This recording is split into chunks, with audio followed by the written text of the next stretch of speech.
Patrick Xavier Clark, the man accused of killing Migos rapper TakeOff, appearing before a Harris County judge. Clark's bond set at $2 million, but his lawyer wants that amount reduced. Our Gerald Harris live downtown with the latest on this high-profile case. Gerald? Yeah, lawyers for Clark are trying to get changes made to his bond, and this comes after prosecutors accuse Clark of allegedly trying to flee the country. Patrick Clark entered the courtroom handcuffed in an orange jumpsuit days after Houston police arrested him. Prosecutors accuse Clark of pulling the trigger, killing Migos rapper TakeOff. This morning, basically, it was just formality. We set this for a bond reduction hearing next week on Wednesday.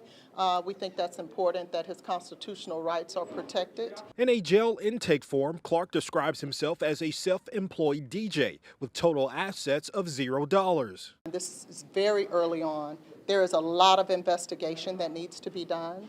There are a lot of witnesses that needs to be talked to, and there are a lot of things that we need to do.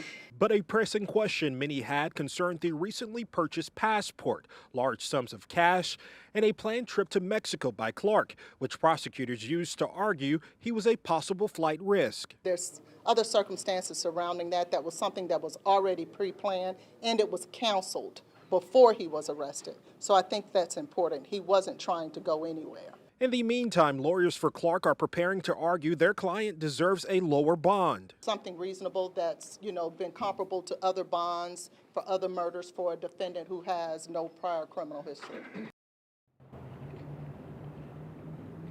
Harris County prosecutors did not speak after this morning's hearings. Clark's lawyer said their client is looking forward to telling his side of the story in court. In downtown Houston, Gerald Harris, KHOU 11 News. We'll be watching this story play out for quite some time. Gerald, thank you for the latest.